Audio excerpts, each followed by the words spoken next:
Fl-aħħar xhur kienu bosta l-Prim Ministri Ewropej li ħadu passi biex inaqsu jew jifriżaw is-salarji tagħhom u tal-Ministri tagħhom. U dan biex jibgħatu l-messaġġ li huma wkoll lesti li jagħtu s-sehem tagħhom u jġorru parti mill-piż tas-sagrifiċċji li l-familji f'pajjiżhom qed jintalbu li jagħmlu. Fost il-gvernijiet li mxew fuq dawn il-passi kien hemm dawk fl-Ingilterra, il-Finlandja, il-Bulgarija, l-Italja, il-Bosnija u l-Irlanda.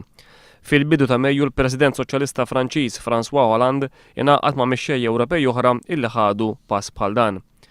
Fl-aħħar sigħat mexa fuq dawn il-passi wkoll il-Prim Ministru l-ġdid tal-Greċja Antonis Samaras. Immedjatament kif ifforma l-Kabinett il-ġdid, Samaras ħabbar illi kemm huwa u kif ukoll il-membri tal-Kabinett kienu se jnaqsu s-salarju tagħhom bi 30%. Samaras qal li l-mira tiegħu kienet li joħroġ lil Greċja mill-kriżi kbira illi tinsab fiha u żied li ma jridx li s-sagrifiċċji tal-poplu Grieg ma jwasslu għal imkien. Il-Prim Ministru Grieg ħabbar ukoll illi kien se jnaqqas l-użu tal-karozzi mħallsa mill-Istat għal uffiċjali tal-Gvern.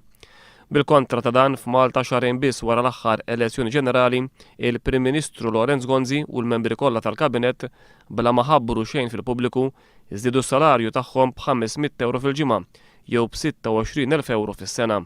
Mill-aħħar elezzjoni ġenerali tas-sena l-oħra, id-dħul totali ddikjarat ta' Lorenz Gonzi u l-Ministri tal-Kabinett tiegħu kien ilaħħaq il-5 miljun euro.